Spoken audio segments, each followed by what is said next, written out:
Welcome to Denim-wrapped Nightmares, Tipsy Exchange podcast, where we explore the Supernatural series, episode by episode. Over drinks, we'll discuss the lore, the gore, and what we adore about the Winchesters and their adventures. I'm Berly, and I'm a new fan of the series. I'm LA, and I'm here along for the ride. Now let's get tipsy. Hello, LA. Hello, Berly. The last episode was titled Everybody Hates Hitler, and you really liked it. I liked Aaron and the golem. Their relationship. Yeah. I want to see them in like multiple variations of their relationship. Like I want the platonic odd couple episode with them. I want the, oh my God, and they were roommates, but then they fall in love episode with them. Like I want to see all the different variations of what that relationship could be. Okay. Interesting. I see a lot of potential. Well, you clearly do. With Aaron and the golem. Okay. I liked that episode, LA. I am aware. Well, just so everybody knows, in the episode, Sam and Dean investigated the death of Rabbi Bass, who spontaneously combusted. The case became even more confusing when they learned that the rabbi was researching Nazi necromancers. Sam and Dean were attacked by a golem, who turned out to belong to the rabbi's son, Aaron. The key to the case lied with the golem, but Aaron didn't know how to control him, which left everyone in danger. I liked that episode. You don't say. Today's episode is titled Trial and Error. It's the 14th episode of Season 8, and it originally aired on February 13th, 2013. Valentine's Day Eve. Oh my goodness. Such an important holiday. Right. So right away, LA and I were confused whenever this episode started, by the way, guys. Because it shows Kevin still on the boat. Yes. On the houseboat. And we thought they had moved him in to the bunker, to the Men of Letters bunker. I mean, I guess it makes sense because it is odd that they would just mention, he would just be like, oh, he's in his corner, but then never show us that he's in the same building as them. I just assumed they didn't have the budget for the guest star. Yeah. And they just needed us to know that for the story. Yeah, true. Could have been. But I guess it wasn't an important plot point that he was there. So we figured out whenever Dean said, oh yeah, Kevin's in his corner. What did you say, LA? Oh, he's in his little corner of the world. Corner of the world. Yeah. But he's still on the houseboat. Be a little more specific, Dean. Come on. I mean, I hope they're going to move him in. You would think. Why y'all still leaving him there? You just saw he's eating hot dogs every day. It was gross. Move him in where there's a real kitchen. Yeah. My goodness. I hope his hot dogs were kosher. My mosquito's coming out right now. Pardon me, y'all. Anyway, we see Kevin going through his daily routine, which sucks. Yeah. And it's gross. Mm-hmm. And it didn't involve bathing. I was disturbed. Didn't see him. Did we see him brush his teeth? No. Ugh. It's real rough, guys. But he's working away on this tablet. And we find out later in the episode it's because he thinks that if they close the gates of hell, he's done. That he can go back home and go back to his normal life. I have a feeling that's not going to be the case. Oh, come on. But I applaud his positivity and trying to... He deserves it. He's an AP student. Okay. I think that's the best it's ever going to be for Kevin. Because his nose is bleeding and he's having mini strokes from staring at these tablets. What if he's an AP student that helped close the gates of hell? I think it's figured out how. It's going to kill him. He's I gonna die. hope not. Mm-hmm. Oh, poor Kevin. Yeah, I don't think things are going to end well for Kev. But they need to move him in that bunker. At least let him be comfortable and shower regularly and have food that isn't just hot dog wieners. Right. Not even condiments. Nothing. Just literal wiener. Yeah. It was disgusting. So I guess Sam and Dean are like, we finally have a place of our own. Nobody else is coming in. None of you people. Yeah. Sorry for you. No way, Kevin. You just keep having nosebleeds and passing out, then throwing up afterwards. Oof. Anyway, Kevin calls Sam and Dean while they are enjoying their freshly cooked burger on a glistening toasted bun with fresh vegetables. I saw lettuce, tomato. I'm going to decide it was beautiful, organic, grass-fed Angus beef after we just watched Kevin with his wieners. Yeah. So they're enjoying that. Sam bites into it and is just like, oh my God, So nutritious. He's so impressed because he didn't think Dean even knew how to work a kitchen. And when did they get so daddy? You said that. They've got like the 5 o'clock shadows. I'm like, they used to be so clean shaven every single episode. I noticed it in the last episode because Dean's 5 o'clock shadow seemed to be almost manicured. Like it was just so pristine. The lines. He's like, just so perfect. You know? I think so. Yeah. I think so. I'm like, when did it happen? When did they stop doing the clean shaven look? Because I'm just now noticing this season, but I don't think it just started this season. Are you going to talk about how cute it was, Dean and his nesting? How cute was it? I loved it. So after we see Kevin living his life through hell and Shitty houseboat, having a terrible life, and looking at his mood board from the demon tablet. And then he like realizes, oh, fuck, like I figured something out. Yay. And then his nose starts bleeding. He's like, uh-oh, and passes out. Then we cut to the bunker and we see like Sam and Dean living their best lives, having a wonderful time. Dean is so excited to have his own room for the first time ever. He's decorated. He's decorated. He's got his guns hanging on the walls, his knife. He's got his picture of his mom placed on his desk. He's got a memory foam mattress, which how did the minute letters were ahead of their time to have some memory foam, or did he go out and buy a new mattress for his bed? I guess maybe that's it. They ordered one. Nope, I'm going to choose to believe the minute letters were ahead of their time. Okay. It's an old bed. Old memory foam bed. I don't know that they had memory phone back then, but... They're ahead of their time, LA. Did I say memory phone? Memory fun. Nah. Dean's very excited about all of this, and Sam is very entertained by all of this. I loved it. Dean's like talking about how it's so clean, there's no stains, there's no nothing. And then Sam goes to shoot his gum wrapper trash into the trash can, misses, and Dean is just like offended by this. Like, Not in my room. what the fuck? Yeah. Anywho, while they're like living their best life in the bunker, Kevin calls them and is like, come help. That's it. That's it. That's all we get. And then I think he passes out again. Yeah. They're just like, well, shit. I guess we need to come. I guess we're going to go. They do need to come. They do need to come, LA. Yeah, they do. But not on that houseboat. Gross. Ugh, no. No. Take the me to the memory bunker. foam. Yeah, my memory foam's not fun for the push into the cushion. Is there couches in there? Maybe that library. Some role play. maybe, Role play. yeah. Yeah, Oh, like, yeah, yeah. yeah. Mm-hmm.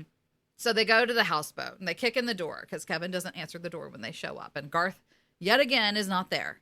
He's never there when they go by, except for whenever it happens off camera.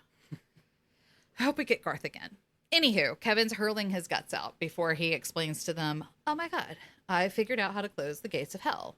Here is this spell that you have to say, but you have to say the spell at the end of 3 trials. You have to say it at the end of every trial. I've only decoded 1 trial so far, but here it is. You have to kill a hellhound and bathe in its blood. And they're like, easy peasy, lemon squeezy, no problem. We just need to find somebody who made a deal 10 years ago, stalk them, wait until the hellhound comes to kill them, and bingo bango, we got our bitch. Yeah. Kevin, we're just going to leave you here again, even though we saw the shit life you were living.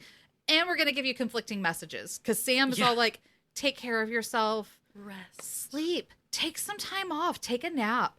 You've showered and already so much better. So much better. Even though Dean did say, get a salad. Let's get some raw fish in you. Dean did also leave and be like, now hit the tablet. Figure it out. Get back to work. Pep pills for you. Yeah, pills. One's for pep, one's for sleep. Yeah. Don't OD. And here's some organic tomatoes and have at it. We'll see you later. Yeah. Bye. Enjoy your boat. Yeah. Enjoy Fizzle's Foley. See you next time, Kev. They take off. Poor Kevin. Oh my God. Sam has found this family that's like in Idaho who struck oil 10 years ago. They're super rich, super successful. And apparently geologically, there should not have been oil there. But before he gets to explain all of this, he's like, it's weird. And Dean's like, you had me at weird. Well, let's go. He's very trusting. Yeah, let's go stake them out.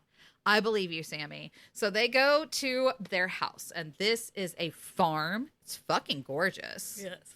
Beautiful property, beautiful land here. They go pulling up. It's the Cassity family. Cassity. Yes. Cassity. Not DY. Not DY. That's important. It's important to the plot. As they pull up, they meet Ellie. She is the manager of the property. And apparently she's hiring for more jobs than one, guys. Ooh, we'll get there. We'll get there. So as soon as they pull up and get out of the car, she's like, "You here for the job?" They're like, "Yeah." And she's like, "You ever worked a farm before?"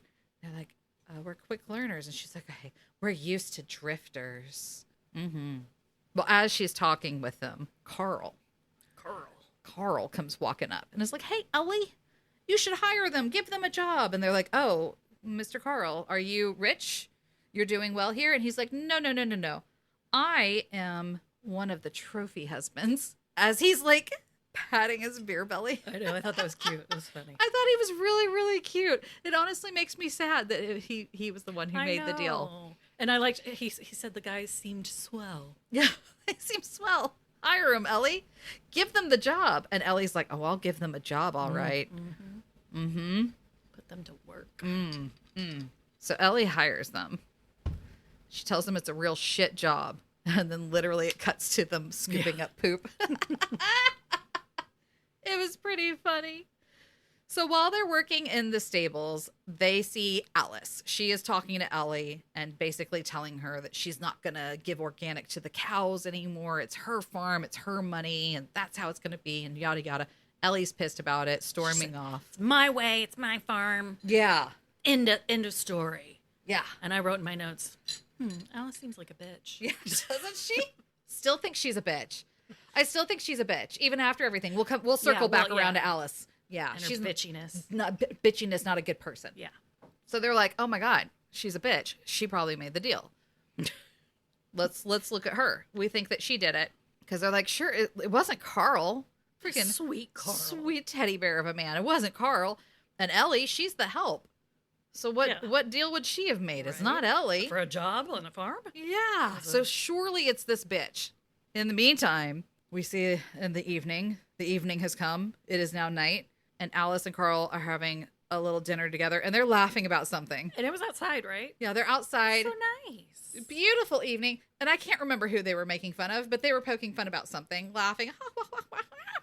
And then they hear the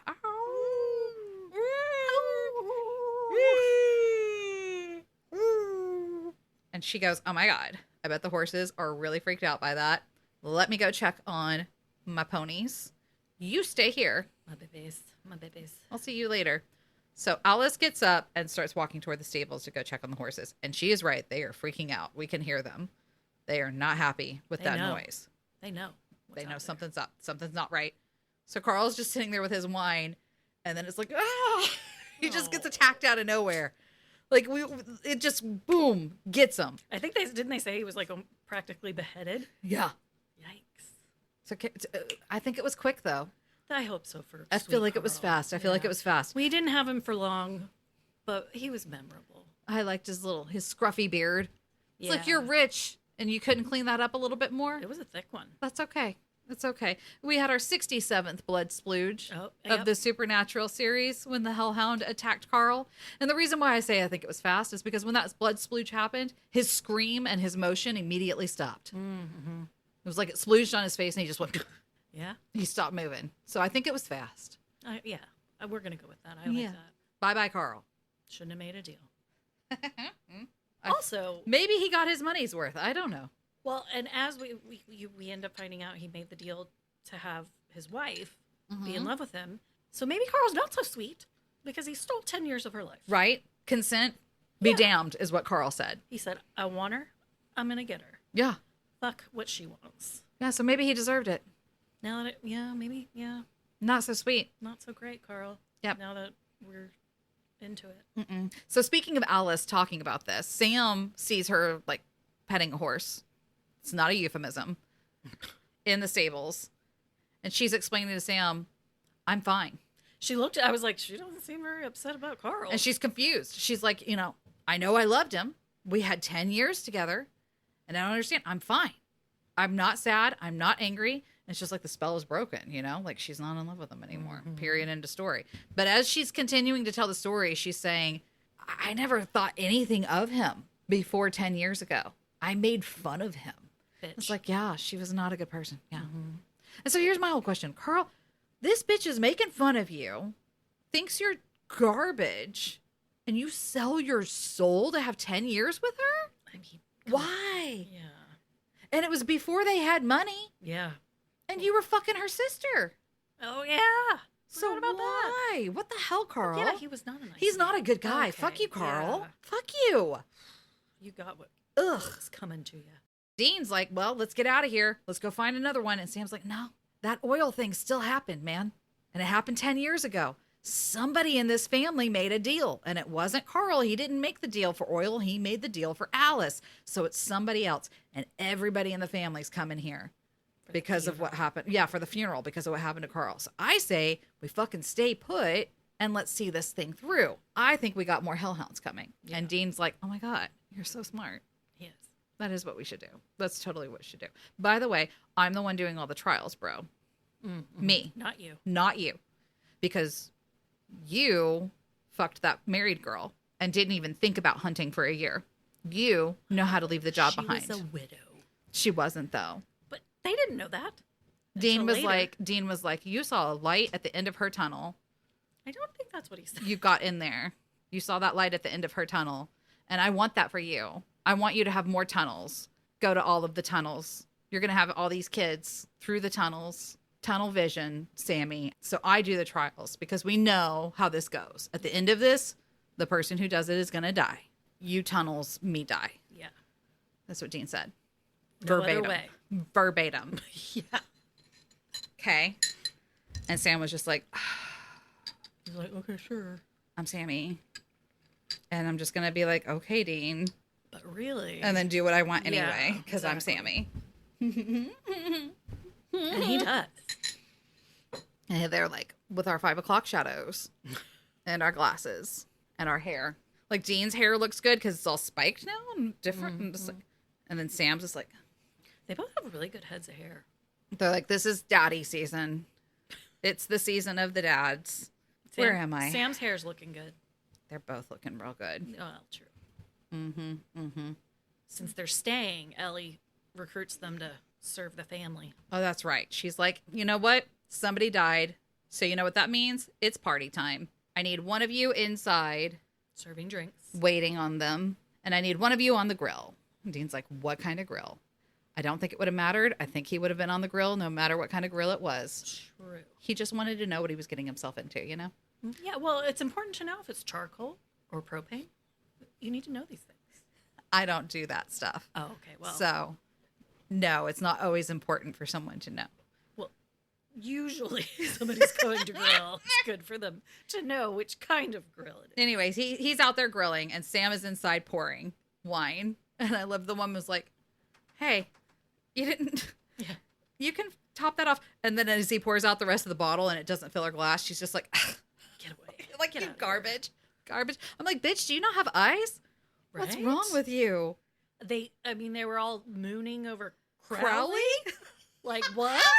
No offense to Crowley. Right. Because right. everything they had to say about him, correct. True. Correct. True. But clearly y'all have eyes. Come on. Ladies. Get it together. You know? Anyway, To this each their family, no. They need therapy. Oh, yeah. They are not, what am I thinking? The Huxtables? Oh, No. let's not go with the Huxtables. Let's not go with that as an example. What is it? Swiss Family Robinson? Is that a No, good family? like No. They aren't any of that stuff. Okay? The wife died. We don't know how. And the dad has married somebody who's apparently younger than all the daughters. Gross. And all of the daughters hate the dad. Mm-hmm. Alice is just sitting there still numb that her husband is dead. And she doesn't care. And she can't figure out why. It's bothering her. Understandable. True. Even when it like comes up that Margot, the youngest one, slept with Carl, it's still just kind of, she's just like, what? Why didn't you tell me? Like, she's just Still so confused. And then the middle daughter apparently has some huge pop career, but that wasn't from a deal. It was No. auto-tune, apparently. Yeah. I'm guessing the money But it- had something to do It with went that. downhill because they said she was a drinker. You don't say. She's sitting there Yeah. banging her wine glass. Yeah. More. Give me more. Not enough. Go get another bottle. So Sam is serving them, and then they start talking about the last time they were all together. And apparently it was this wonderful family meal where their dad brought home a traveling salesman. And they were like, this was in the crappy house. This was before. It was in the crappy house. And they start talking about like, oh yeah, he was so suave. He was so charming. Yes. Oh, he had an accent. What was his name? And the dad goes, Kenny. And the daughters are like, no. All the daughters remembered. They were like, Oh, yeah. Crowley. And Sam is walking into the room and he hears this and he's like, oh, fuck. And so 10 years ago, this would have been when Crowley was king of the crossroads, right? This was before Lucifer, or no, I guess it wasn't before Lucifer disappeared. He had been locked away already. I guess Lilith and Alistair, who knows? He wasn't king of hell yet. He was king of the crossroads at this time. So it makes sense that he would have been able to come into town and bang out multiple deals. He's like, one after the other. Come on. All on the same property? Let's get this going. You're going to be king? You got to be efficient. Yeah. Efficient.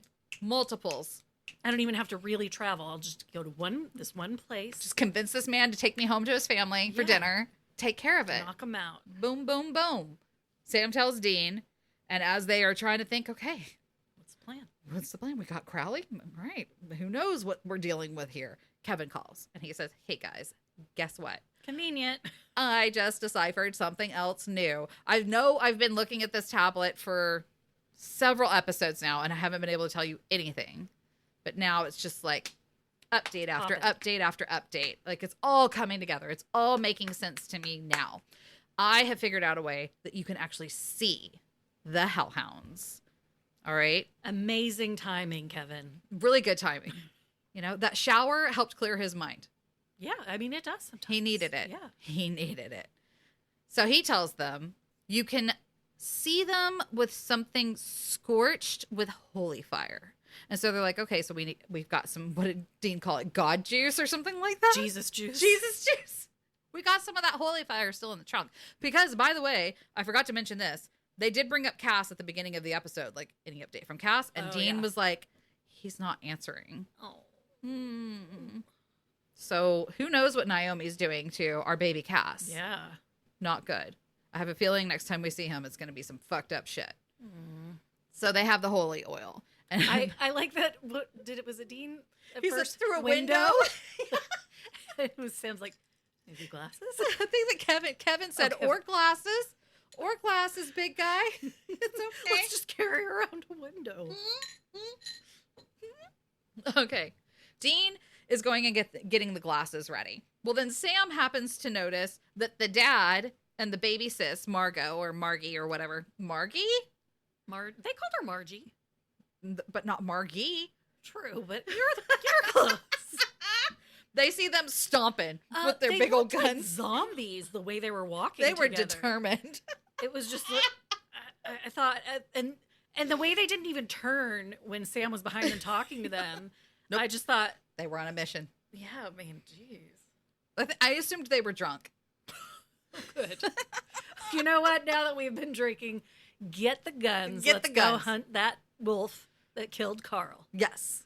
That's what I assumed. I mean, that's not dangerous at all at night, especially at night.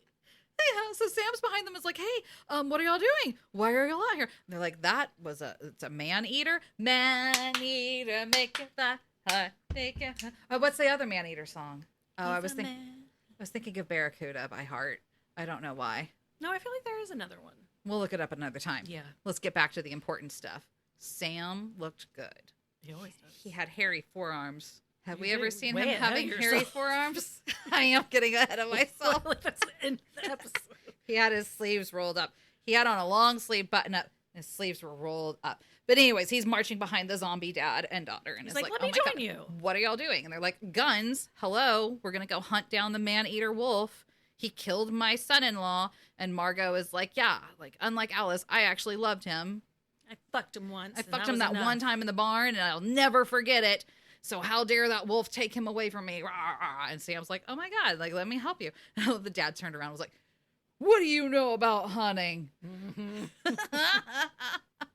Sam's like, I know a little bit, okay? And so they give him a rifle. And so Margot just has a little handgun. So they go storming off into the woods. Sam does not have his glasses. I guess Dean was making the glasses while this was happening. So, all right. So we'll let that slide. I think it's so funny how Sam looks so awkward sometimes to me whenever he's just walking or running up the stairs or whatever. But I like him with the gun.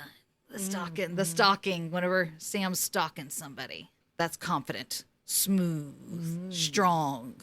Okay. Just a mental note I made as he was like stalking through the forest with the gun. Okay. I was like, look at that. There's nothing funny about that. The dad and the daughter go walking ahead as Sam cuts through some forest because he heard something. And so he's like kind of investigating. And then all of a sudden there's a gun in his face and he looks and he's like, what the fuck? And takes it and moves it out of his face. And the dad's like, where's Margot? I mean, again, so dangerous. They're drunk. I'm telling you, they're drunk. My God, he could have blown Sam's head off. And Sam's like, what the fuck, man? I thought she was with you. And then they hear her screaming. They turn around, go through the woods and find her. And sure enough, she's laid out and getting attacked by something invisible. So the dad is very confused at this point. But again, he's drunk, so he's not putting things together very quickly. He's just like, what? I don't understand. And Sam's like, get back to the house. And the guy's like, my daughter. And he's like, no, it's too late. Her throat's been ripped out, man. Like, it's too late. She's gone. Yeah. Margot's done.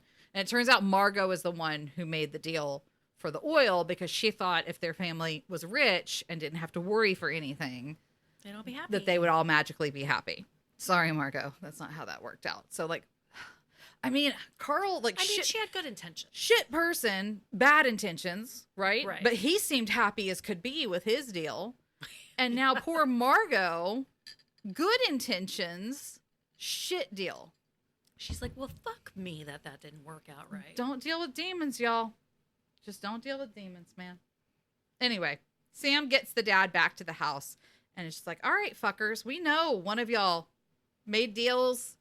Something's right. And they're like, well, Margot. And they're like, no, too bad. I'm locking y'all down. Yeah. Because maybe one of you made another deal. I don't know. Somebody better fess up. You all seemed really infatuated with Crowley. I heard how y'all were talking about him. So I feel like more than one of you made out with him. So we're just going to go ahead and lock down, handcuff you to the tables. Because if you start hallucinating some shit whenever they get close, I don't want y'all hurting yourselves, hurting each other. We're locking down. In the meantime, Ellie has just boldly thrown herself at Dean. I loved it. Oh my God. Because, I mean, before we were like, okay, like, is she going to hit on these guys? Like, what's going to happen? Because she's beautiful. Cute girl, yeah. But yeah, like, she just comes out of the darkness to Dean and just, she shoots her shot. Shot her shot. Put her hand on his chest and was like, hey, FYI, I think you're fucking hot. You want to come with me to my room and have sex? And y'all, I love that that's I know what she I said. exaggerate. I was about to say, I know I exaggerate, but like literally that's right verbatim. Yeah. Like, she straight up was like, let's go back to my place and fuck. I was impressed. Mm-hmm. I was like, but it makes sense because like you said, if it's your last night on Earth. Hey. And that's in your yard? Fuck Hell yeah. yeah. Fuck yeah. I'm going to throw my shot. Yeah. I'd be like, you and shut your brother. your mouth, get in my room now. You and your brother. Let's go. You don't get a choice. Yeah. I need this. Let's go. I should. I'm just kidding. I would only if he consented. I'm not. I would have been like, you and your brother. Oh. Let's go. Okay. Your Eiffel Tower. Right? I would love to go to Paris before I die. My last night. Let's go, man. Anyway, Dina's like, no. And she was so embarrassed at first. And he was like, no, like literally, like I want to. And she's like, no, you don't. I think she must have thought that he was like gay or something like that at first. And he was like, no, really, I want to. Rain check. And then she goes, sorry, this was a one night offer. And I immediately figured it out then. Like, Yeah, oh, it's her. Oh, it's her. And honestly, I'm surprised Dean didn't. Well, yeah, like you said. Well, what was it she said earlier on? That we were like, how did he not figure it? Oh, it was the one night only. Yeah, the one We were night like, only. How did he not figure it out? Yeah. I would think that would have been a dead giveaway. Right. You know the hellhounds are coming. You know that something else is going on. Like, Come I on. guess they just still were thinking, like, what could she have possibly gotten out of the deal? But, you know, we find out it was to save her mom. But at this point, we don't know that. Hasn't clicked yet. So Dean and Sam are both walking around with glasses on, looking all sexy. Very different styles. Very different styles. I feel like Sam won on the style range, but I thought they both looked good. I liked Dean's. They both looked hot. Yeah. Was digging it. I think that, didn't Ellie say something? Oh, when she was walking up to him, she was saying she likes the Clark Kent look. Mm-hmm. So back in the house, they are locking down the family, putting down the goofer dust, doing all that stuff, threatening them. You know, the normal routine about getting these people to do what they want them to do. Alice manages to get out of her cuffs and takes off running. Sam goes after her. While they're out there, they see Sam has his glasses on, so he sees the hellhound is still stalking the property. So it hasn't gotten everybody. Somebody has still made a deal. So Sam and Alice get back inside. In the meantime, Dean has gone to find Ellie, and she's in her room dancing by herself. To what? What was she listening to? Wasn't it? It's a song myself. about. Yeah, I was about to say. I knew it was a song about masturbation, but I'm blanking on the song. Did I ever tell you about the masturbation song my mom sang at me and my friend? No, I don't think so. It was my friend in high school, and we were in our living room, and I don't even know if we knew my mom was listening to us or something, but it was either me or my mom. Me or my friend. Someone said something about masturbation, and all of a sudden, my mom from the next room goes, "Masturbation, that's the game we play. First you pull your penis out. Or no, first you pull your pants down, then you pull your penis out of your pants, into your hands. Whee!" Oh my God, I love it. What's the women's version, though? First you pull your pants down, then you flick your quit bean. There you go. Out of your pants, into your what? Out of your pants, hand to your clit? Yeah. Out of your... I don't know. So, audience, let's come up with a masturbation song for women together. Yes. Send us your recommendations. Oh my God, I love that your mom's saying that. And like, where did she get that? Did you ever ask her? I don't know. I'm going to need you to ask her now. I think I have asked her, and I don't think she's been able to give me a straight answer. There's no way she just came up with that on the spot. I don't know. We're pretty creative in my family. True. I was about to say, I feel like I've come up with some whoppers like that on the spot. That you have. It's not like it rhymed. Like, let's not give it too much credit. I mean, I loved it. I'm going to have to remember that. Anyway, Ellie is in there dancing to her own masturbation song because fuck this guy for turning her down. I'm sorry, but if I got turned down by him and it was my last night, I'd be heading off the property of the farm to go find someone else. His brother's right there, right? Oh, that's true. Like, I would She have been hasn't like... tried it with Sam yet. I would have been like, all right, Dean, I hear you. Where's Sam? Yeah. Yeah. Your last night on Earth, and you're just going to drink a beer and dance in your room to I Touch Myself. Right. No. That would not be my choice. Maybe she was more intimidated by Sam, and she was like working herself up to going and approaching him. Like, she's just gotten rejected by this brother, and like she's shaking it off. And like, okay, I'm going to go find the other brother. It's going to be fine. That's what she was doing. Yeah. That's what she was doing. Just getting the courage up. Getting the courage back up, shaking off the rejection Okay. to go try it with the other brother now. I like that. Okay. Yeah, that's what was going on. Anyway, Dean comes in and is like, what the fuck, man? What are you doing? I don't even think he knocked. No. By the way. He just came in. And he heard the song that was playing. Right. And didn't knock. I'd be... No. I mean... He just comes in. And that's when Ellie is just like, oh my God, yay. Hey. You changed your mind? And then I felt bad for her again because no, he did not. Oh, but you know what? We actually ended up deciding this was in Ellie's best interest after all. Because Ellie finally confesses to Dean what's going on here. That she made the deal to save her mom from Parkinson's. She doesn't regret it one fucking bit because her mom is living her best life. I think she said she was out golfing and all this Every other day, stuff. Yeah. Don't regret she said it. she lives in Florida or somewhere, golfs every day, just living her best life. Yeah, doing so good. And while her and Dean are talking and Dean's like, okay, this is like telling her to get in the goofer dust and doing all this other stuff, his face starts going crazy. And I was like, oh my God, can you imagine if you were fucking him and that started happening? Oh, no. Lose your shit, right? So we decided in the end, it's good. Yeah. Because that would have been really bad. Can you imagine, like, he's going down on you and you look down and those eyes are looking up at you? I liked the effect of how they It was made very it, cool. Even the way his jaw moved and everything. It was awesome, but still, like, no. Oh, hell, I would be traumatized. Right? So it was in her best interest. True. Yeah. We want her to remember Dina as that pretty face, not like... She probably won't never want to have sex again. Oh, my God. So he puts her in the goofer dust, tells her to stay here. I love that they had the goofer dust. I love that they brought that back. The then stuff at the front at the beginning was really fun. Getting to see all that stuff from like seasons 3. I mean, I want to say that was way back. It was cool. It was a nice little throwback this episode. Dean puts his glasses on and goes outside. Sure enough, the fucking hellhound is there. It's coming for Ellie.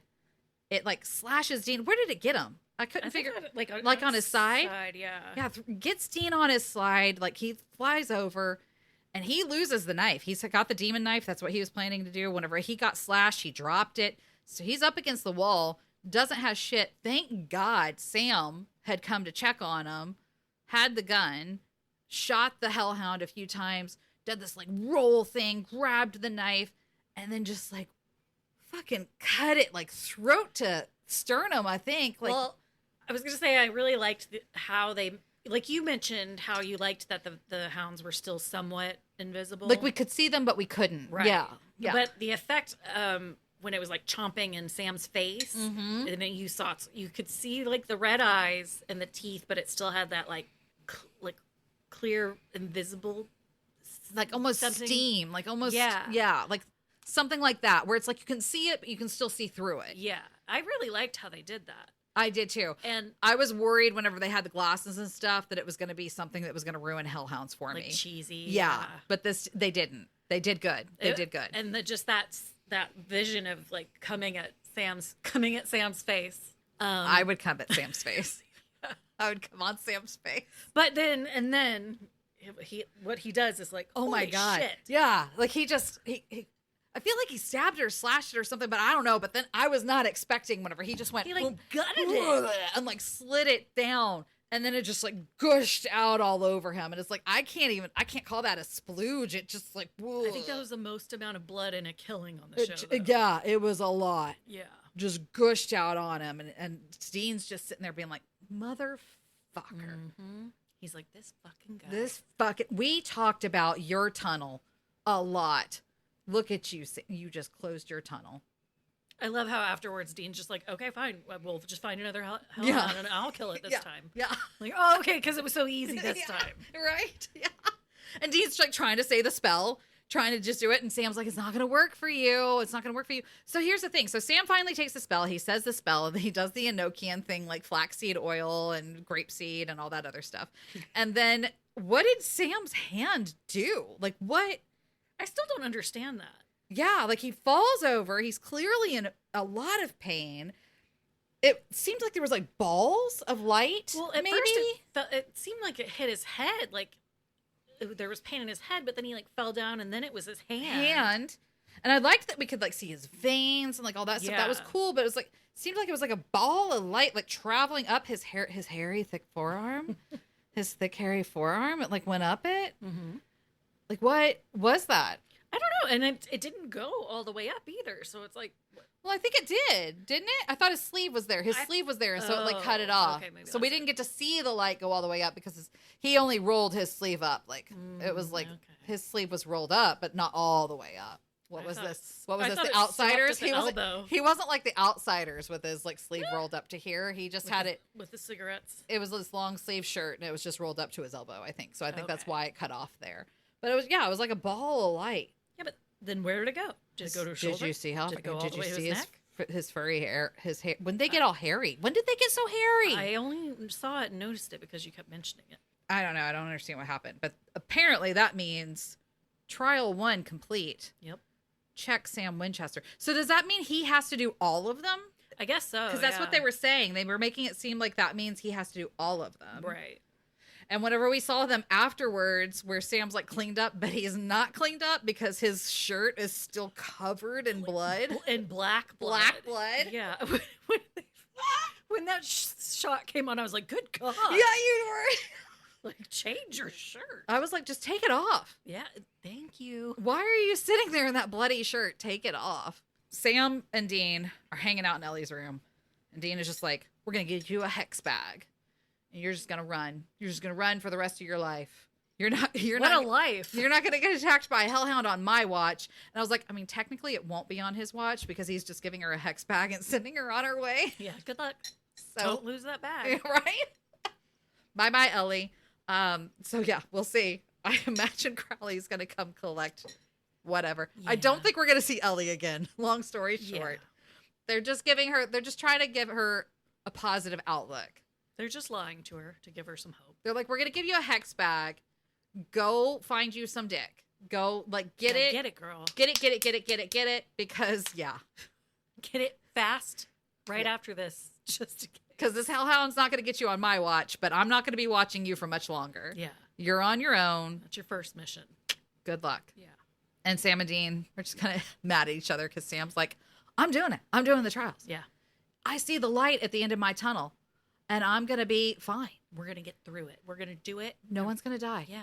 It's going to be all good. And Dean is just like, He really does see the light at the end of that tunnel. Dean doesn't, though.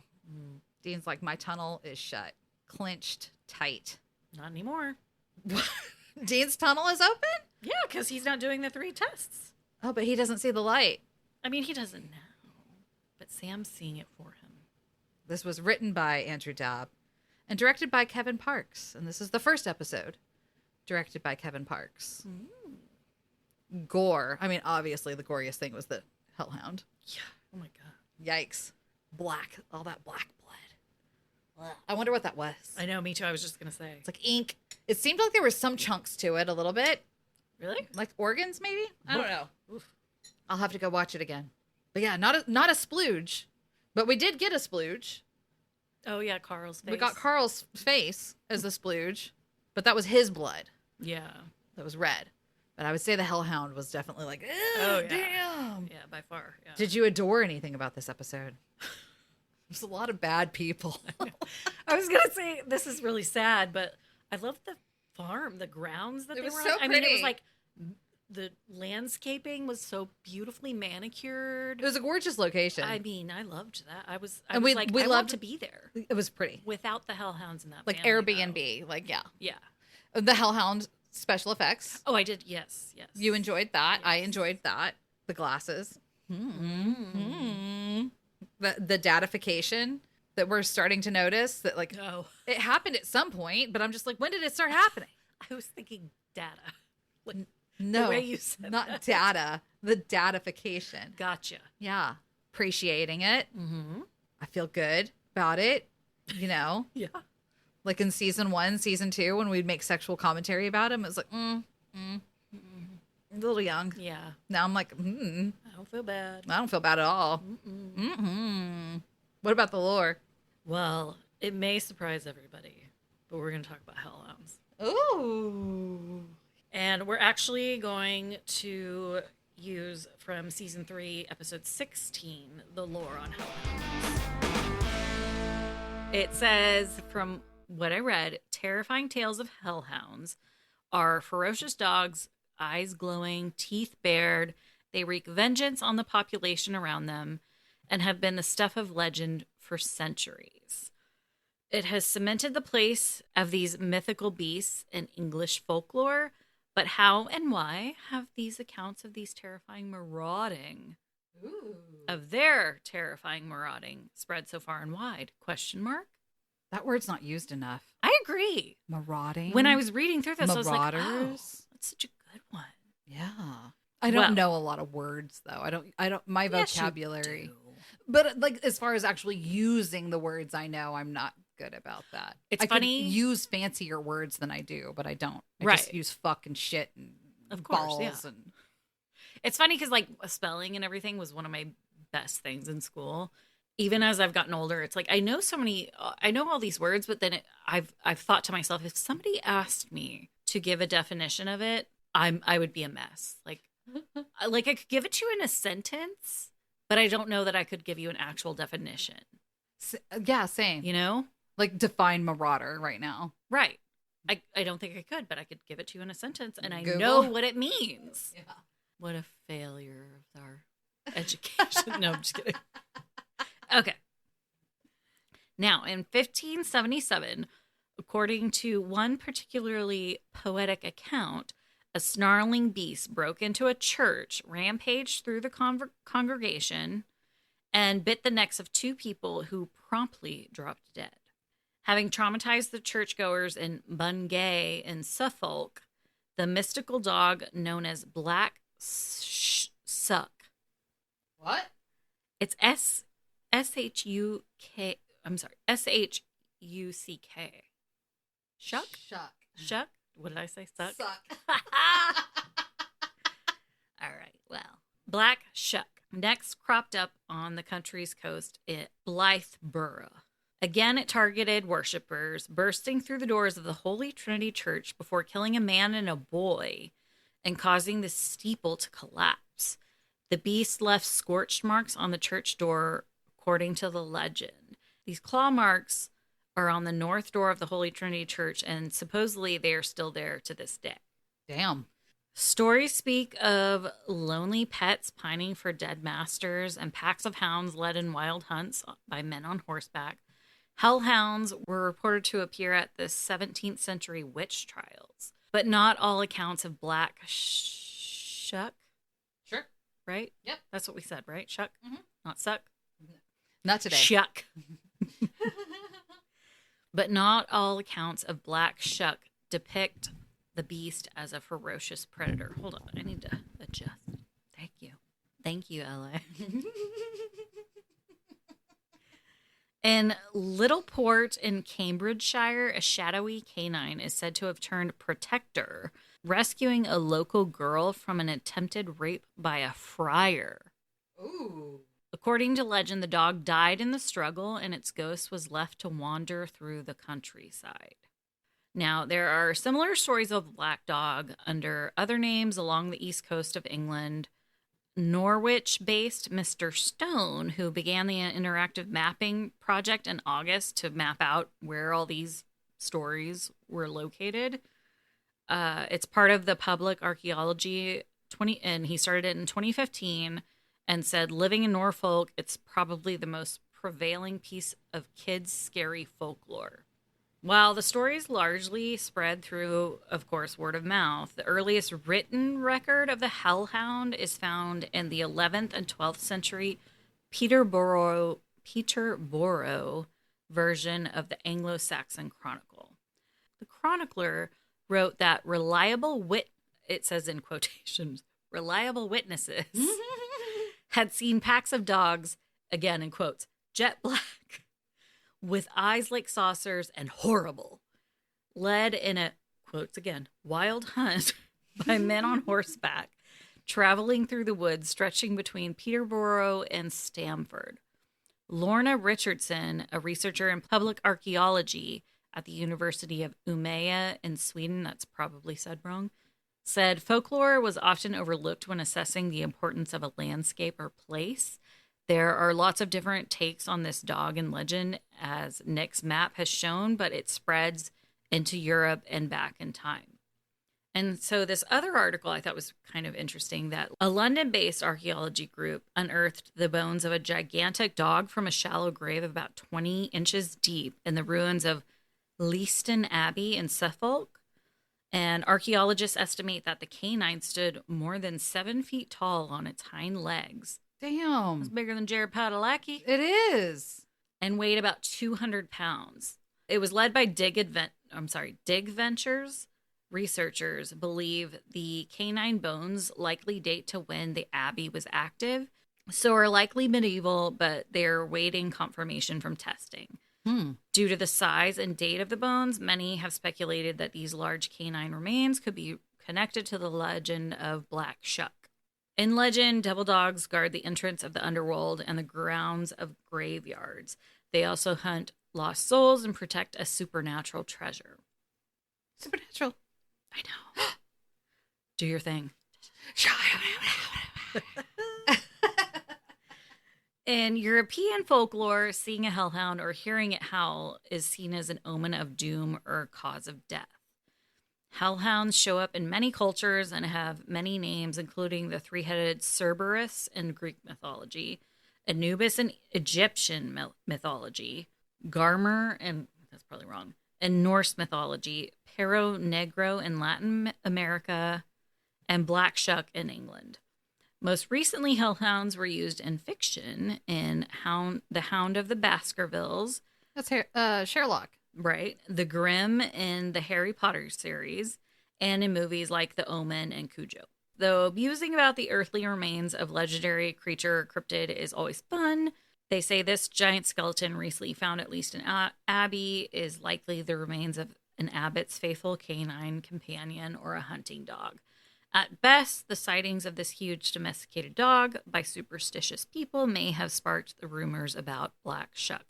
I'm sorry, I don't know any dog that stands 7 feet tall. 7 feet, yeah. Like, maybe in length if you're trying to make it more believable, but 7 feet tall? No. Like if it's, but I thought it was saying like if it's on its hind legs, so I think it did mean like. Oh, you're right. Yeah. Okay. Yeah. Oh, okay. Well, still, that's still insane. Yeah. 7 feet? I don't like it. I don't want to meet that dog. And I love dogs. Yeah. Quote to close it out. It's from Dean Winchester. He was talking to Kevin. He said, "Hey, if you come across anything on hellhounds, drop a dime. Because between the claws, the teeth, and the invisibility, those bitches can be real bitches." Cheers. Thank you for listening to Denim-Wrapped Nightmares. Follow us on Twitter or Instagram, leave a review, and let us know how we can get involved in the fandom.